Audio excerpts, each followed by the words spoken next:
I'm recording. Can you hear me now? Yes, it does.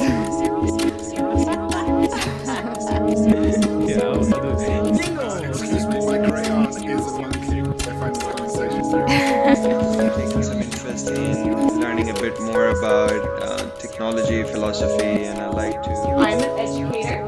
Absolutely. We're going to stay anonymous. That's a cop out. The binary's gone. I thought jingle was plus Dutch for cheers.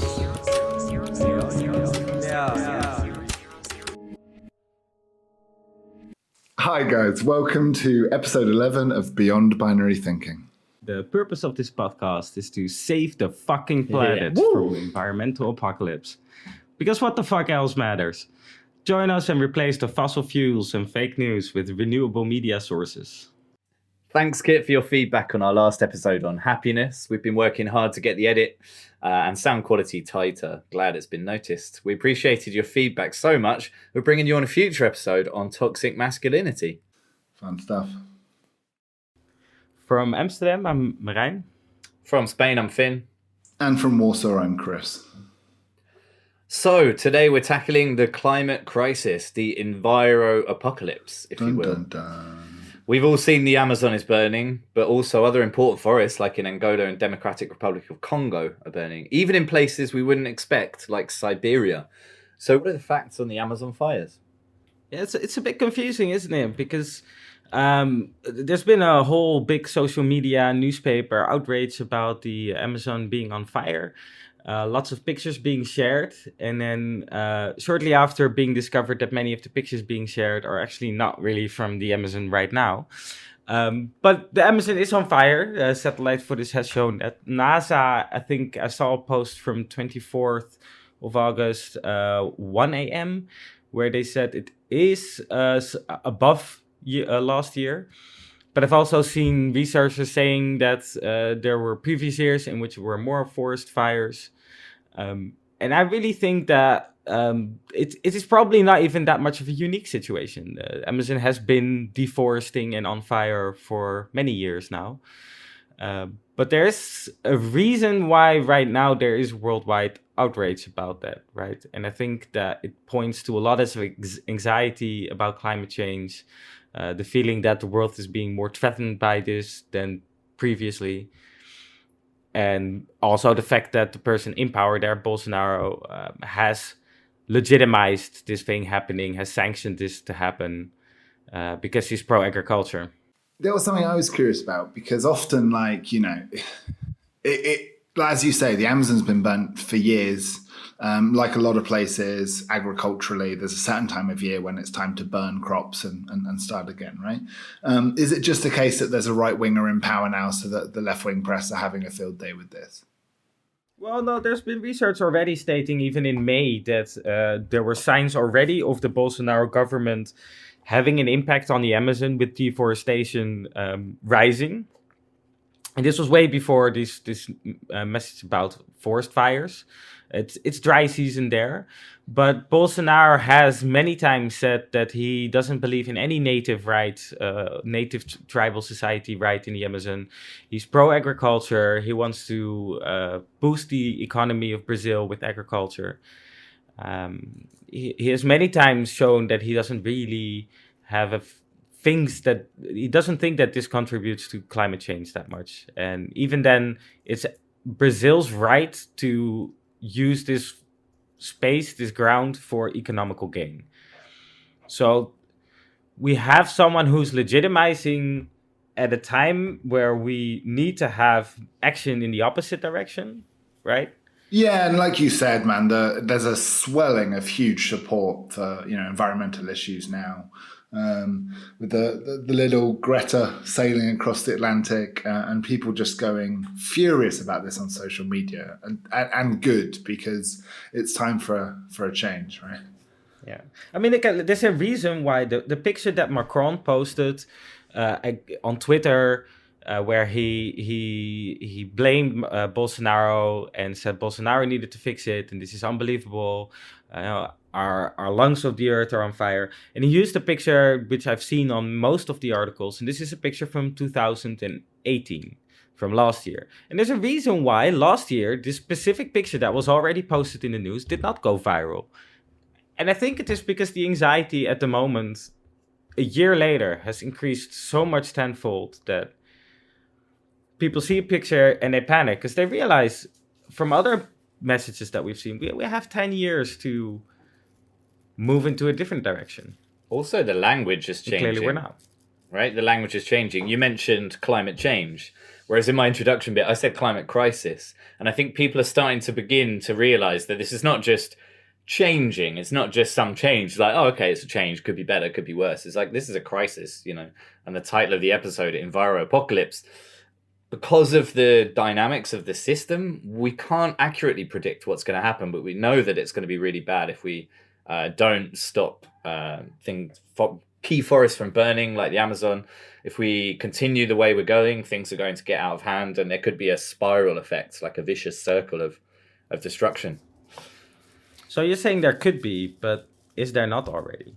There will be. I mean, the science is You quite don't clear think that there's there will already- be at some point. I think the science already clear. It's already happening. So there's a few There's things that already- can happen, right? The Amazon rainforest could reach a point where there's a nasty feedback effect. Likewise in Siberia, where you've got the permafrost melting Well, and that's already methane happening. coming up, right? The Like- permafrost is already happening. yeah, but the Did you point guys is not- you get then enough methane and then it becomes a cycle with a feedback loop and it just becomes runaway. So there's nothing we can Yeah. do and it's completely fucked. And the funny thing is the Republicans sponsored by all barons that used to say climate change, the data wasn't certain, are now saying it's definitely certain and it's so certain there's no point in trying to do anything. It's too late. We're fucked. Well, that is kind of actually my stance on it, because you're saying it will happen. I'm saying it's already happening. I'm saying the permafrost is already melting. I'm saying the methane is already causing a runaway effect. I'm saying the oceans are already causing a runaway effect. Ice in Greenland is already melting. The Arctic underneath the water is already melting. We've got huge glaciers that are breaking. We've got glaciers disappearing in Iceland. It is already, the runaway effect might already be there. I've read articles that scientists said, I think it was 3 years ago, we need to clean out 12 billion tons of CO2 from the air every year next to becoming carbon neutral. Yeah, at the same time. But this is we're the not point. we're not even becoming carbon neutral, are we? We're polluting more with carbon than any previous year. No, and even like in the last couple of years, we've gone from, we need to avoid a 2% increase to, okay, a 2% increase in temperatures is going to happen. So what's next? Yeah. Well, if a 2% of increase is going to happen, it might be not as apocalyptic on the land, but it'll be apocalyptic in the oceans. Yeah. And that's Like it's a all 2 linked, degree isn't it? So- rise. I mean, which I've already seen. Like, I was running an environmental tour company and a scuba diving instructor, and I've just seen unfathomed levels of coral bleaching everywhere I went. Like That's Caribbean, scared me. Asia, Australia, Great Barrier Reef. Everyone Great I spoke Barrier to Reef, was yeah. the same, just white. And, it comes and it goes, and it's worse than El Nino seasons and all that. But yeah, it's pretty depressing, guys. And that's the thing that we need to stop is how do we stop this from going from climate crisis to climate despair? Because it's really depressing. And I think we need this is a crisis. The building's on fire, not like, oh, fuck it. Like, what's the point? We're already fucked. The difference would be if you use that building on fire analogy, it's like if you're stuck in the building and the doors are locked, well, you do what you can to get out. You look for an axe, a fire extinguisher to smash open the doors. That's what we have to do now. I think it's too late to say, thoughts and prayers, let's pray for Amazon. It's like, that. What are you talking about? Pray for Amazon. We need to do something about it. And this is an interesting difference between traditional climate movements like Greenpeace, Fridays for Future, maybe in the middle, but Extinction Rebellion say it's the time for courage, not hope. We have to act now, and it's the old ways haven't done enough, and we really need to fix it. We need to just do now. And the reason why despair is perhaps an anger is the dominant emotion is because it then enforces, then it encourages people to act. If you just think about stuff and pray, well, then that's a substitute for doing something. It's like if you share a picture on Facebook, it's like, yeah, good, you're raising awareness, but you're actually going to do something as well. It's like, we need to do more. That would be my. I hope so, and I hope the urge to hit smash like on Facebook doesn't replace people's need to get out there and do something. So exactly. I was saying, Finn, I'll see you at Extinction Rebellion, right? You're coming to London. Yeah, I'll be swimming over. Let's do it. So before we get into whether the world's going to end and whether there's any point in caring, we hit on the social media's response to it, and I think that's an interesting one because it is the lens through which we'll see it. I don't know how often you guys watch traditional news on TV these days, so most of us probably see it through the lens of Facebook, right? And I think it's interesting that the social media response has been kind of typical. I've seen a lot of posts about how, last year everyone cared about Notre Dame, but why does no one care about the Amazon and bloody religions? And I'm like, well, it's a bit of a false dichotomy, I think. Yeah. The lesson I took from Notre Dame is that everyone can mobilize and give a fuck and fix something. Like that's the lesson we take home. And like Mareng said at the opening, people are caring about this more and more and more. Like, so it's entirely possible that, enough of a critical mass is building that it's time to fucking change things. Sure, I would agree with that. But let me be maybe the skeptic. And if you continue on to the Notre Dame thing, right? This was a historical thing that burned down. The president of the country himself said, we need to rebuild this and we can use support. Now look at Brazil, where the president, he just mobilized a little bit of the army to go and take out some of the forest fire because, he's pressured internationally. But really, Bolsonaro does not want to fix this. And what kind of authorization does any other country have to do anything there? Yeah, and there's the problem as well. It's very easy for the entire world, polluting as much as they do, to turn around to Brazil and say, hey, could you slow down your industrial revolution now, please? Because we cut down all our forests. We'd rather you not cut down 200 million yours. people living there. 200 million people wanting to earn money for their food, their promise in better life. And let's be clear as well, like most of, the rainforest getting cut down is for coffee and beef for export reasons, right? Like it's not Brazil just destroying the world for its own sake. Like, that's right. We're the ones ordering the beef. We're the ones ordering the coffee.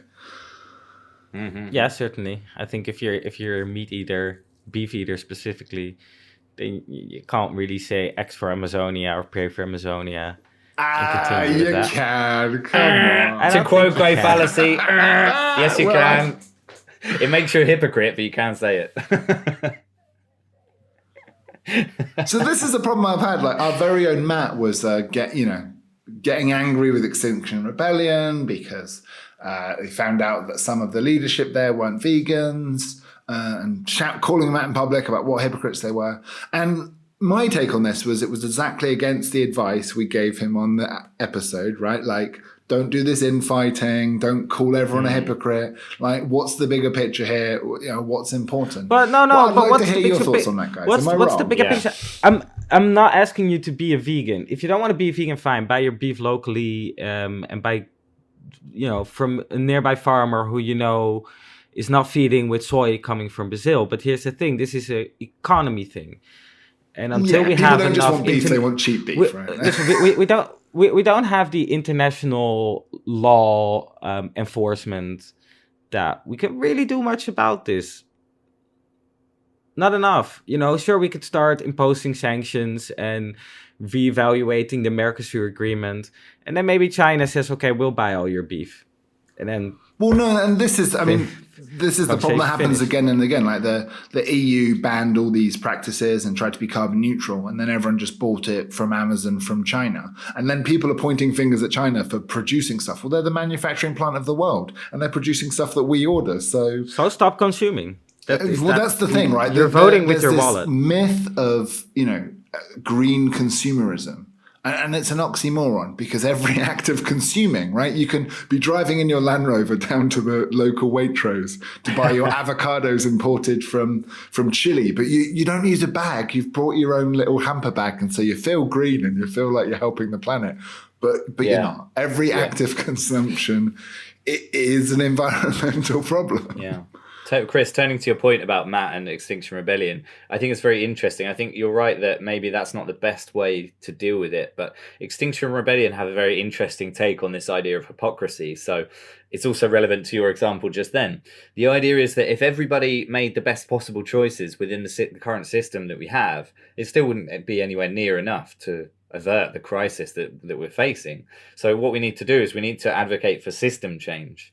So yes, I think it would be better if all the activists for Extinction Rebellion, for any climate movement, were vegan or at least plant-based. Didn't fly as much as possible. Swam to America rather than flying like Thunberg's doing. Isn't she swimming there? She's sailing, mate. Oh, she's sailing, mate. She's not that much of a superhero. She's missing out on some good exercise, if you ask me. You should be swimming everywhere. So my point is that their Extinction Rebellion, the way that they deal with that charge of hypocrisy is like, well, if you take it to its logical conclusion, within this current framework, we're still not going to be doing anywhere near enough. So yes, try and be as consistent as possible as an individual, because then, like we discussed in the vegan episode, you're going to have a lot more credibility to those you're advocating to. But really what we need to do is change the system. Yeah, and I think there's a big problem there with there's these huge corporations. Was it 100 companies are responsible for 71% of global emissions? Now, Roger, who loves to troll me on Facebook, pointed out that people can individually boycott. Fine, but they're not, right? And it's all too easy for a lot 100 companies to then go, but they're having lots of babies in Bangladesh. Maybe that's the problem. And you're like, well... Yeah. Well, don't forget also that these companies, they're not like the Nikes where you buy shoes from, right? These are petrochemical companies. These are mining companies. They're producing resources that are then later used in end products. Petrochemical companies, their resources go into all kinds of end products. Yeah, and the model's actually B2B, right? So Nestle will be transporting goods in trucks that have petrol that come from that thing. So yeah, you can't directly boycott a lot of these. And it's a choice for a minority. Like the average person who can't afford to shop at a local organic farmer's market doesn't really have the choice. They just buy what's available in the supermarket, right? Mm-hmm. That's exactly right. That's why we need to change. So you need systemic change, but you need quite radical systemic change for this, right? Because capitalism, which is the current system, is oriented on infinite growth in a finite system. Yeah. Well, yeah. What about I think growth? George Monbiot said only an economist or a madman would think that you can have infinite growth in a finite planet. It's just not possible. Yeah, but that is the system currently there, right? And even here in the Netherlands, I don't know about the UK, maybe you can inform me, but there were climate agreements or climate goals enforced by court order, and the government is not gonna make them here. They're gonna come shy of these court ordered goals to meet, and the reason why is because they don't want to too radically change the economy, because they do not feel that they have the political leverage or the political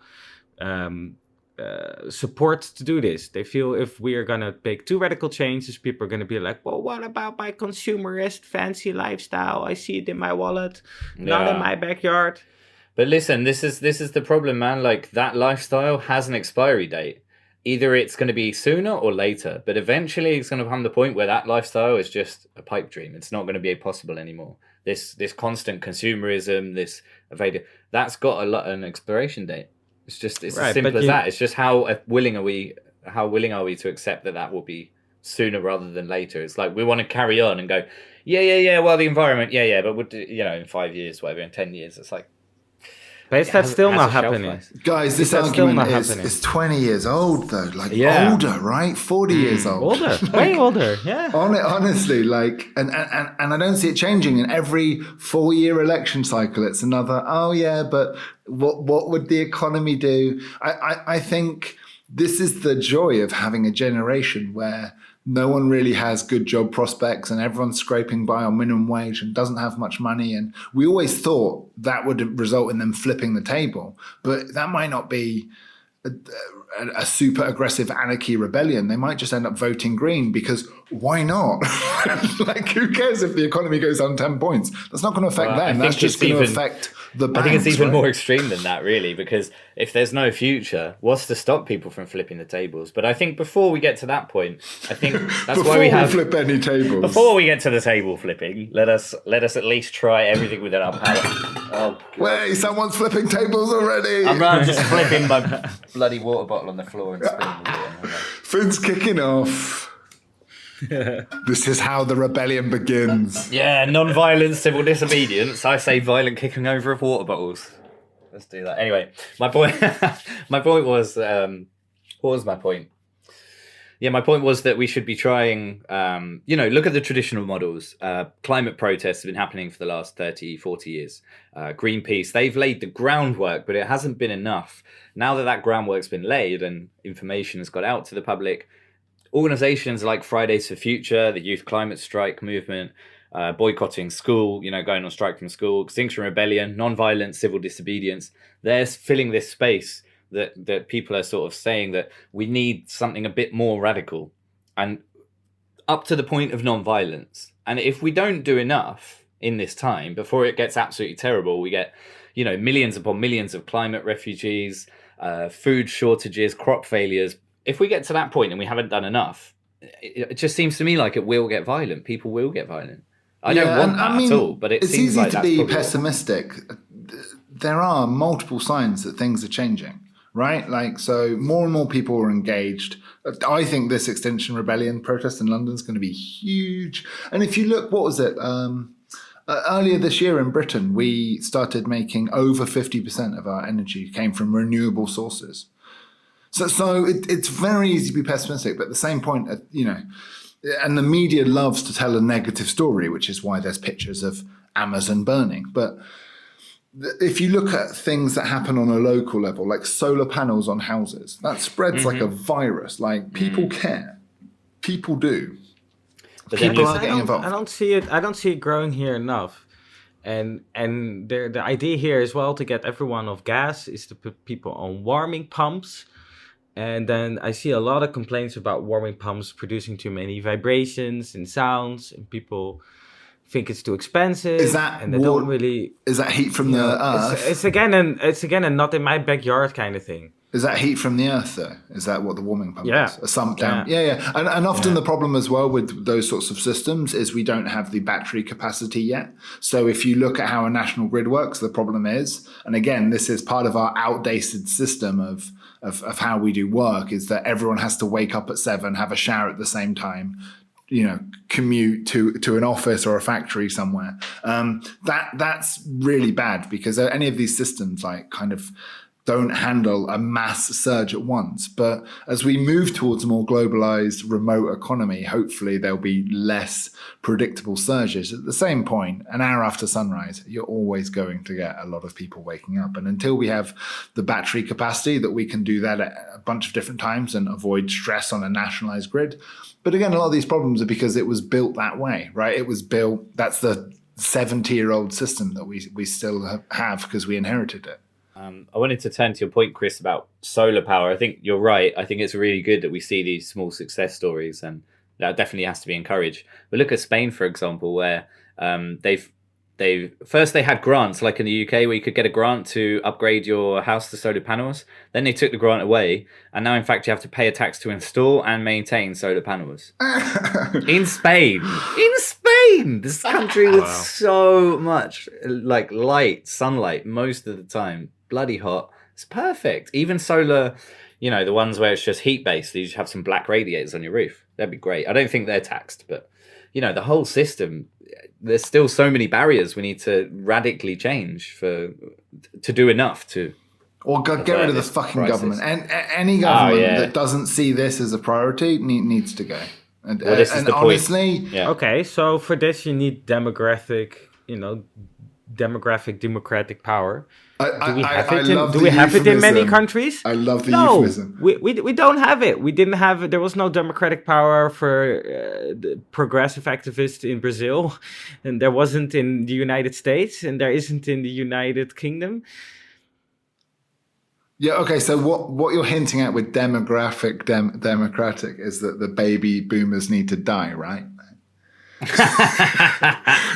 The generation that caused this needs to die. is. The question is whether we'll just become as cynical and selfish when we're their age. We'll see. I hope not. Come on. Once you've got 3 houses, you're subletting. Yeah. I quite like the economy now, actually. It's doing all right. Don't you think? You see that a lot. I see that a lot. I don't know. Suddenly, people bought a house, and it's all about the value of my house. Will it go up or down? How safe will my existence be? But the whole thing is, our existence is already completely unsafe. Yes. Like, you can't. But to admit to that, it takes. I feel like for myself, I've been through the stages of grief, and I've already accepted that the world might not work out in 20, 30 years anymore. Oh my God! No, So but be it. this is what we need to avoid because. So be it. Like, No, for you're in me, the climate bargaining despair stage. Is just You're the in other side of the bargaining stage. dude? Climate despair is just the other side of the coin for climate denial, right? Like, seriously, It's not despair. It's not giving up. despair. It's looking at the actual data. The data, both that for 40 years they've been warning the system is going out of control, and around the year 2020, 2025, it needs to be changed. We're here now. It hasn't been changing. In fact, it's going the other way. Looking at the democratic movements all across the world, there's a lot of people saying, "Oh, screw the planet. I'll get mine now." Or they're too shy too short-sighted to even think about it.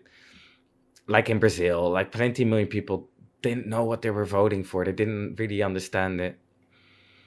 I In think America too. this argument, like this despair that you talk about, Chris. Maybe that could apply to people without children, but anyone who has kids or has cousins or nieces and nephews, surely that would make you care enough for their future, if not your own, right? Well, arguably, having kids is the worst thing you can do for the environment. Quite possibly. Well, for sure, it is. With some very, very slim exceptions, right? But the point is, there are kids, and they should have a future, and I think that should be enough to motivate anyone. They should have a future. Do they? What kind of innate right to a future do they have? On Mars. On Mars. I'm Yeah, sorry, you were born at the end of Musk the will be period of shipping 'em off. sapiens. Yeah. Get the Sorry, popcorn tough out. luck. What's the end There of was the a world? generation of dinosaurs that was born just before the meteor crashed as well. Well, poor little dinosaurs. That's true. But dinosaurs didn't have the ability to influence their ecosystem. Do and you their though? environment. Do you? Well, we don't have. And we do collectively, don't we? I mean, there are Yeah, we do plenty it of every day. examples where there's been big pushes that have flipped politics quickly, right? Like there's a few things we can talk to. The moon project, right? Like the decision to put a man on the moon, that was a lot of people giving NASA 4% of GDP. Like things can turn quickly if there's enough building, enough massive support. I mean, if you look at the current election, all of the Democrat, well, not all, but half of the Democratic candidates are talking about a Green New Deal, investing a significant proportion of money that's into very true. jump-starting Joe- things, and it's responding very well. Not just to Yeah, young and- voters, and- but to a lot of voters who don't and believe the Joe oil companies Biden- anymore, right? Joe Biden is going to win the primary, and Joe Biden is going to lose against Trump. Well, Look at what's happening it's in the part polls. of your Look at despair, what's not happening just in the polls. I mean, Joe political Biden rather than has been environmental. Joe Biden has been leading with more than a 10-point difference from Sanders and Warren ever since they've been starting to poll. There's been no change in that, basically. Okay, but listen, let's bring this back to Chris's point. Look at Brexit. Look at UKIP. Nigel Farage, he was banging on about UKIP. Look what happened. There's a referendum. Boom, Brexit's happening all of a sudden. Maybe the same thing can happen with the Green Party in this environmental revolution. Maybe there's enough political will to actually shift against So let's be honest, in the UK, at least a very ropey conservative government, you have very little support. Boom, switch the system and do something radical, like have a citizens' assembly to actually find some real world applicable solutions to what we can do. I can't imagine the opposition to the Conservative Party not running on at least a partially green platform. Of course. That's what Labour maybe lacked in the last few years, but I think if they're smart, they'll jump on it. So is a referendum is a referendum in the UK an advisable referendum or binding referendum? It's always binding? Stop trying to talk about Brexit. It was advisory. It was So, advisory, but everyone's if it's taken it as advisory binding. and the Conservative win and you do a referendum on climate change, can the Conservative Party not just say, well, screw off?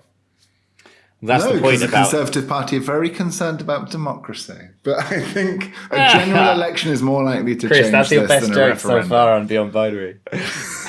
I like the XR approach, which is very direct Yes. action. I Well, like that's I what like it code takes. reds. Like Code Martin reds Luther King, and- you're and- only going to change big things when you make it clear as a minority that you are strong and you're not accepting this anymore. That's the future. That's the path to change. It's not through slow election cycles and worrying about, we'll try a bit, but what about the points for the economy? Like how many politicians does it take to change a fucking light bulb? Like, who the fuck knows? We haven't seen them try yet. Like, or they're waiting to see if China's going to change their light bulb first. Like, it's fucking bollocks. Right? But it's problematic to switch the social media outrage into massive disobedience, right? Because people now, it's just like, oh, pray for Amazonia, click like, ooh, yeah. I've done my little bit for society. Yeah, but there's other things you can do, right? I shared an article that was like 9 practical things you can do to to help the Amazon fires and generally the climate, right, globally. And it involves things like donating to Rainforest Alliance, eating less meat. There's a whole list of practical steps you can take. Generally, but okay, but I always look at this and I'm always like, okay, what if I take away the donation factor? Because 99% of all of this is always about donations. Which I understand the money has to come from somewhere, but they're always trying to look for the money with the people that don't have that much money. And the people that have too much money are the ones that are not contributing really much at all. So, Except Notre Dame, yeah. It's Greenpeace asking for my money. It's Amazon Watch asking for my money. It's a million organizations asking for my very limited amount of money.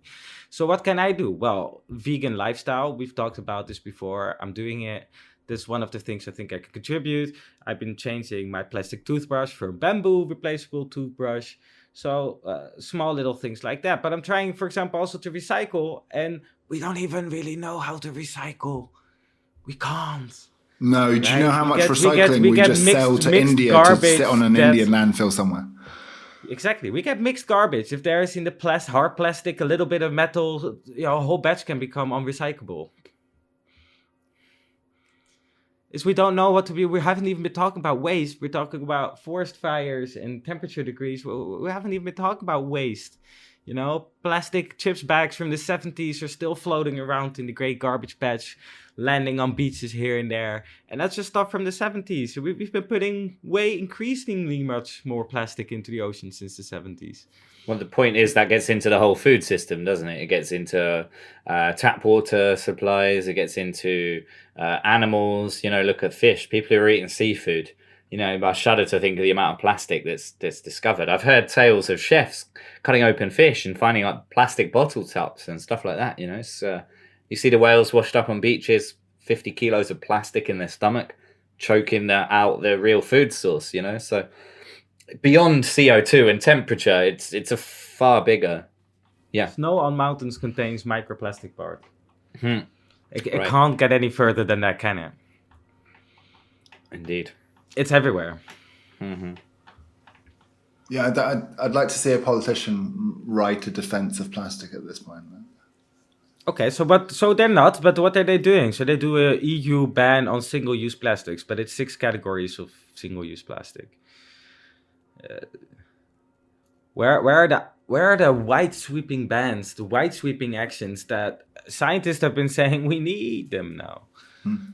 No, this is why we need to take to the streets. This is why I agree with Extinction Rebellion. Yeah. And look, you said you're concerned that all we do is smash like on social media. But to be fair, Marijn, where did you go? Was it yesterday? How do you mean? To the Animal Rights March, yeah, yesterday. Yeah, so you went to a march yesterday. Me and Finn are going to a march next month. And let's be clear, you guys know me. I'm not the most like environmentally conscious, hippie, reactionary, revolutionary guy. Like I'm a salesperson, capitalist living in London. But I am going to this demonstration. Yeah. like so. Do something. Yeah. Yeah, and more people are, I think, ready to do something. I think it's easy to despair, but at the same point, you preach despair, but you are still going to things and doing things. Like you haven't given up yet. I just want to live according to my own ideals. I do think that maybe there is a hope, especially when I see the amount of social media reaction on this Amazon. This is what I started with. I do not think that the Amazon being on fire is particularly a new thing at the moment. This outrage could have happened any year before, and deforestation has been an ongoing process there. And maybe there's a slight increase, but really does it deserve the slight increase, this outrage? No, there's an outrage because people are concerned, largely. But I think people are very, I don't know if it's confused or short-sighted in what they really need to do about it. Radical change also starts with yourself, and I don't think enough people are willing to start with themselves big enough. And maybe even myself, I don't. You know, I buy too many video games and gadgets that are entirely not environmental conscious. I mean, these days though, you download like data, right? Like it's never been more environmentally efficient to buy a video game. Yeah, that's true. Maybe, but the consoles I used to play it on, I refresh them every few years. I buy a new telephone every 2 years. So There's drop in quite the ocean, environmental bro. pressure, I'm Literally. sure, maybe. It's easy to be hard on yourself, but like I do think this change is growing, and it will meet a critical mass, and then more and more dominoes will fall. Like people are really, really getting upset and angry about certain things, and once the big supermarkets start really catching on to try and cash in on that extra, if it makes a difference between whether I go to Lidl or Tesco's because one's doing a lot more environmental things, well, it will for me and it will for a bunch of people too, especially if there's not a noticeable difference in price, which it will be more and more doable at scale. Yeah, there's a hope for high-tech solutions, right? Like vertical farming and agriculture with closed systems, less use of pesticides, less use of ground floor to create way higher yield of crops. So sure, there might be technical solutions. I hope they come in time. With augmented reality, you're not going to have to commute to an office every day to have a meeting. You can just do it from your home, and that stops a lot of people transporting every day, right? Sure, but don't forget, like, our huge growth in international globalized industrial scale came from us starting to harvest petrochemicals from the earth, right? And as long as we do that, we'll keep a giant economy boom going. And I think even with all the change, they're still going to use it all. But all we need is all we money. want is cheap energy, and we're addicted to cheap energy, right? And the only reason our current petrochemical energy is defined as cheap is because we've classified all of the expenses to the environment as an externality. Yeah, as long as enough because it's people are subsidized. conscious that it's part of a closed system, then throwing rubbish out your window is not an effective way to maintain a house. It's not sustainable. Right. And we've also subsidized it. I think that's also an important thing, is that yes, I read that nuclear energy there's not a singular nuclear energy generator that's been profitable ever. Yes. We add money into it. Yeah, and oil is always subsidized, and people say, "Oh, how can solar compete?" And part of the problem is that oil gets a lot more subsidies than the other ones. The problem with nuclear as well, actually, and I've hinted at this before, is that people want to make nuclear weapons. You could make nuclear a lot safer and more efficiently if you didn't intentionally use a process that was designed to make fuel for nuclear missiles. That's a major problem there. But again, big defense companies and all that corruption and lobbying that goes with it. So I mean, part of nuclear is also we just don't know. I saw a post of there's a Russian build a nuclear generator on a ship. So not like not to generate the ship, but literally to generate power for houses. But it's a floating platform, basically. Russians saying super safe, we've tested it. This is one of the safest solutions we can do with generating nuclear energy. And the critics are saying, well, we don't know what could happen. If this thing sinks whilst operating, it's kind of a big disaster. Yeah, did they never hear of the bloody Titanic? What's wrong with them? Exactly. Right? But then the Russians say, no, this is not going to sink, What they said about the Titanic. But Yeah, exactly. Guys, what about reforestation and rewilding? For me, this seems like a really, really important point that people are starting to understand. Planting trees. You've seen probably on Facebook so many posts about, Ethiopia plants 1 billion trees. In China, they're planting mass forests to try and stop the spread of the Gobi Desert. In the Sahel, in Africa, below the Sahara, Ecosia, that search engine, I don't know if you've heard of it. Yeah, Instead of Google, you plant a tree for every search. They're building a huge... the Green Wall, the Great Green Wall of Africa. So what they're doing is sort of from Senegal through to Somalia. They're trying to build a huge wall to stop the desertification and the spreading of the Sahel and the Sahara Desert. So that's a huge project to try and tackle climate instability in that area, which is, if it's not tackled, it's going to lead to a lot of migrants from basically climate refugees and climate migrants. So there are a lot of possibilities. And you look at the UK government, and they've released a lot of funding for small and large and medium scale reforesting, rewilding projects, planting tree projects. The Queen the other day planted a tree, good on her, Queenie. Someone said, do you want me to help you? She's like, I think I know how to plant a tree. Quality. I was like, go on, Queenie. I don't like the Queen. Off with her head, but she had like a shovel in her hands. I don't believe this. She did. Yeah. Wow. You watch a video on BBC. Yeah. They offered to do it for her, and she was like, they just thought she was there for the photo op, and she was like, yeah. She's like, no, I'll plant a bloody tree. Yeah, and that's the kind of like positive role model that we need, right? I know a lot of people look up to the Queen, even if we couldn't care less. A lot of it, you see the Queen. She's 300 years old. She's still planting a tree, and that's inspiring. And there's loads of young people. Sorry. she's 21, isn't she? She looks fit on my banknotes. So. The point is, she's doing a positive thing. Prince Charles, he's involved with environmentalist stuff. There's loads and loads more people showing the young people of today that you can do something personally. You can get involved. You can plant trees. There's funding available. There's a lot of stuff going on.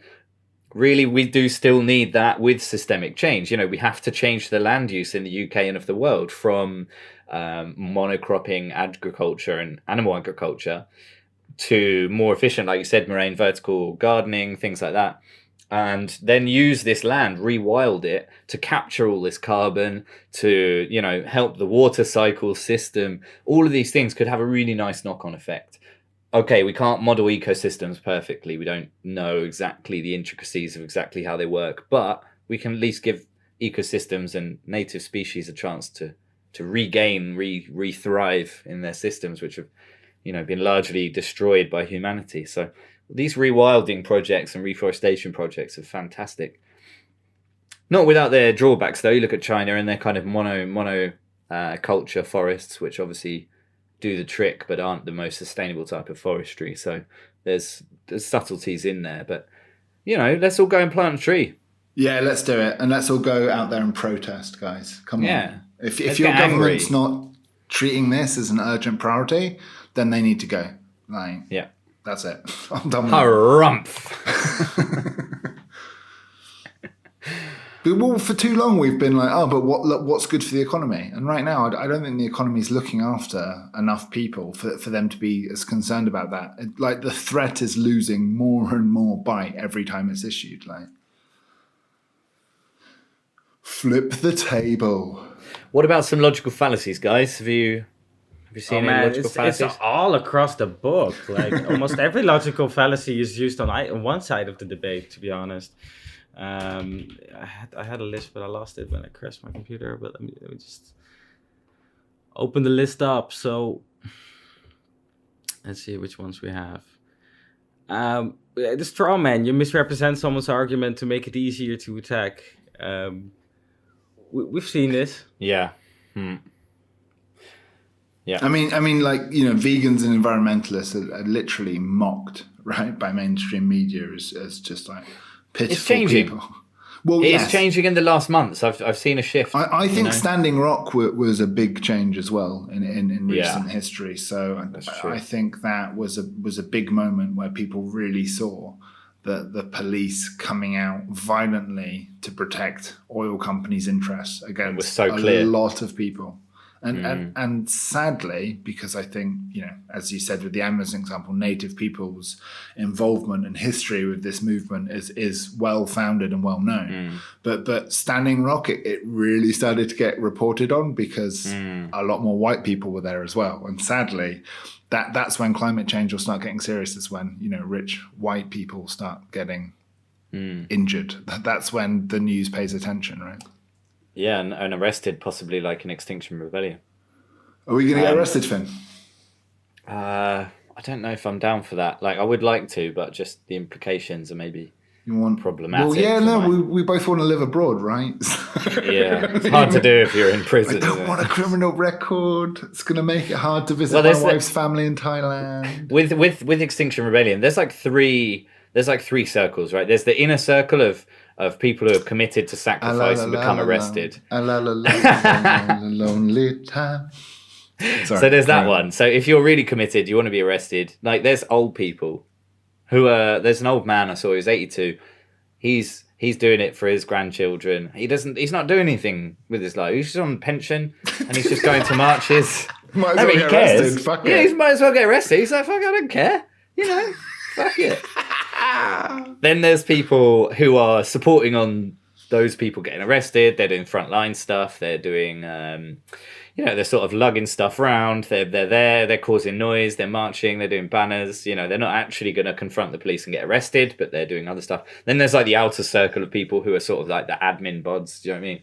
Doing the social media. They're organizing stuff. They're baking vegan delights for the XR meetings.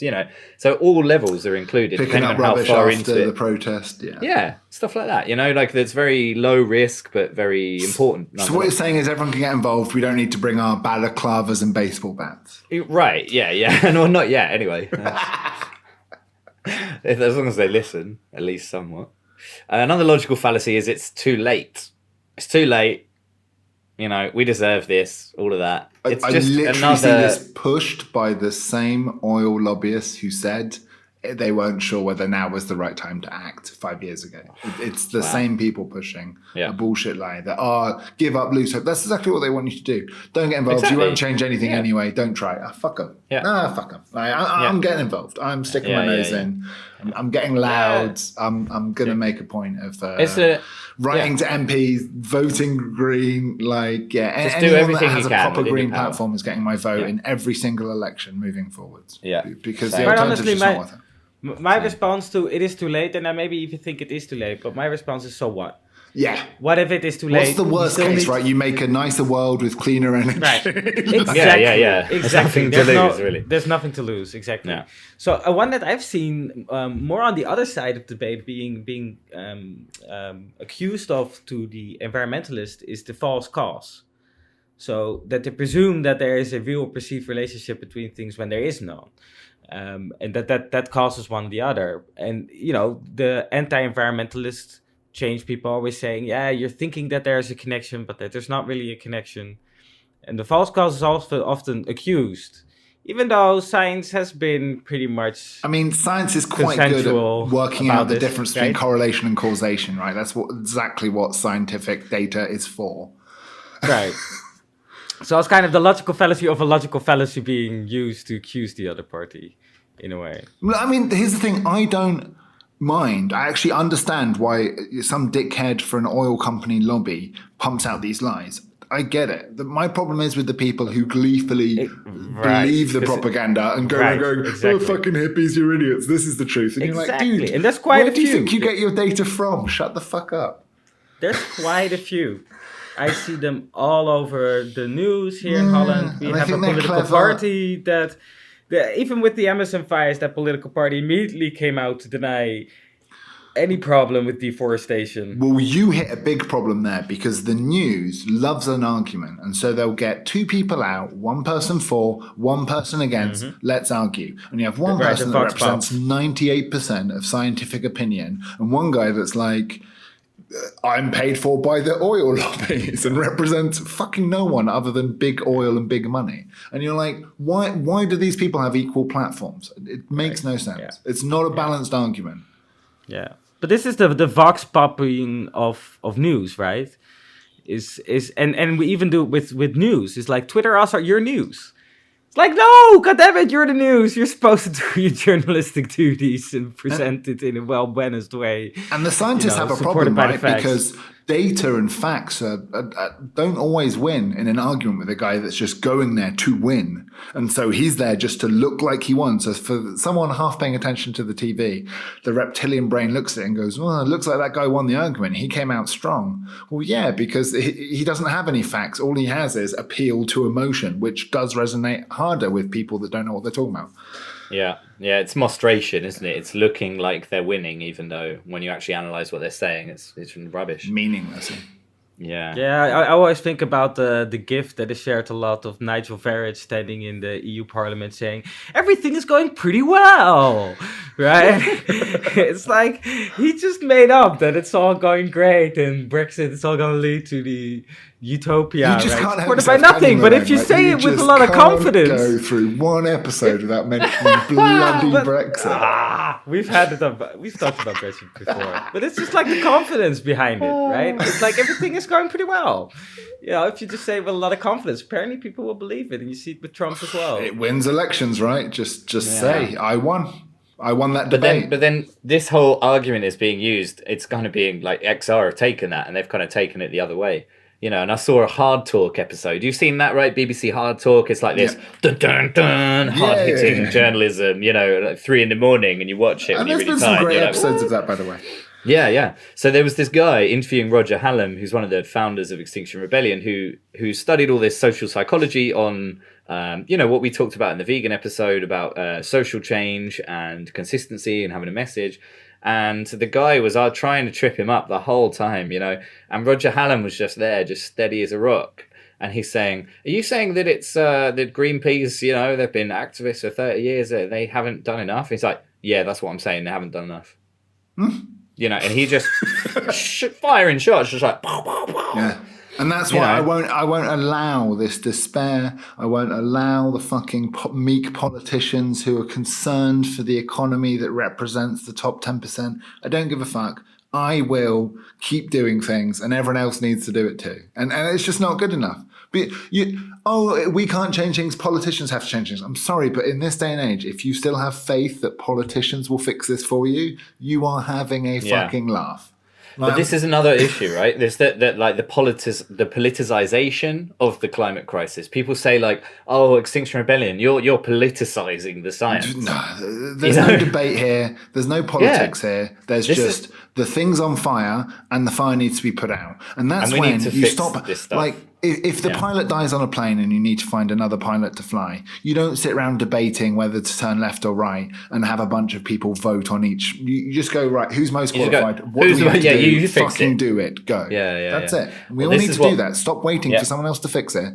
Get out on the streets, protest, vote for politicians that give a shit, and start caring, because that's the only thing that's going to change it. And honestly, if hell's coming, we all die. Fuck it. If this is Armageddon, I want to go out knowing that I did my best fighting on the side of good. Yeah, mostly that's that. It. Mostly that's that all I for can me. do. Mostly that, because I don't believe that. I think really still currently we're in the minority.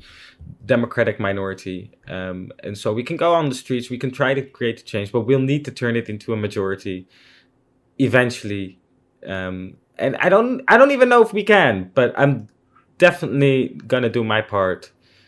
3.5%, Yeah. isn't it? We need 3.5%. of solid, committed people behind the movement for it to have some real, Yeah, well, it real wasn't social change. 52% of people marching alongside Martin Luther King that changed No, segregation exactly. in America, right? Like, it's just enough people to give a shit that people start listening, and you can't ignore that voice anymore if it just gets louder and louder. And this is growing. This isn't going away. It's not like the oil companies aren't winning here, right? Like, the reason things are getting so desperate is because they know, and this is how they think, right? Oh shit, this environmental thing's getting big. This is going to be over, this gravy train, in 8 years' time. We need to burn as much as we can now while we can. Which puts the price up, which means it's more lucrative than ever to burn oil, because they're like, shit, our projections say that the environmentalists are going to stop us in 12 years. So we need to burn it now, quick. Yeah, man. Yeah. I mean, that's basically what you said, Chris. You put it really well. Roger Hallam said, we're not politicizing something, it's science. If you go to the doctor and she tells you you've got cancer, you don't say you disagree with the message. You urgently look for a treatment, and that's what we have to do. Yeah. The final logical fallacy I'll hit on is the idea that like science is going to save us. And I think, although I don't want despair, I think too much hope it is a problem as well. And this idea that we're going to we'll just colonize Mars, and it's like Mars doesn't have any air. Like, No, if we you're not gonna live on can't Mars. get the hang of making this environment habitable, I don't think we're going to be very successful on Mars. Exactly What right. about the 8 billion? What about the 8 billion Food, people you everything we leave need. behind on Earth? What, they just let them die? Like, that doesn't seem like a very good solution to me. So Finn, I believe you've got a quote about hope. I have. This is from a climate scientist called Kate Marvel, and she said, as a climate scientist, I'm often asked to talk about hope. Climate change is bleak, the organisers always say. Tell us a happy story. Give us hope. The problem is, I don't have any. What we need is courage. Courage is the resolve to do well without the insurance of a happy ending. And that's key. Boom. Well said, Kate.